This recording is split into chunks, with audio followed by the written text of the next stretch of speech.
Okay.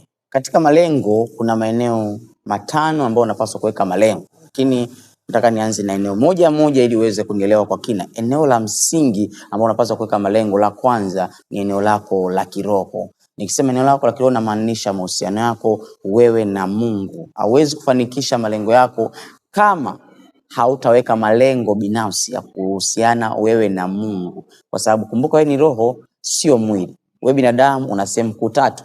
Una sehemu ya roho, una sehemu ya nafsi, una sehemu ya mwili. Maanake roho ndio ambao ni upumzi, ni uzima wako ambao ndio wewe mwenyewe sasa. Lakini tukienda kwenye eneo la nafsi unakuta akili, utakuta utashi, utakuta eneo la hisia, na huko kwenye mwili ndio tunaanza kuviona vyote ambavyo vinatoka katika michakato au katika sehemu hizi mbili ambazo zinachakata aina ya maisha ya binadamu. Kwa jambo la msingi zingatia ni kwamba katika huu mwaka 2026 zingatia kuweka malengo mahususi ya wewe kuhusiana na Mungu wako, ya wewe kwenda ibadani, ya wewe kupata muda wa kusoma neno, ya wewe kupata muda wa kuweza kuomba binafsi wewe na Mungu, ya wewe kupata muda wa kutafakari wewe na Mungu binafsi. Kwa sababu gani? Mungu ndiye fakta kubwa ya wewe kuweza kufanikisha hayo malengo. Kumbuka anasema kwamba alikujua hata kabla wewe hujazaliwa. Kwa jambo la msingi weka mikakati. Leo hii tarehe 1 mwezi wa kwanza, weka mikakati ya nini unaenda kukifanya kwenye kuhusiana na Mungu. Hata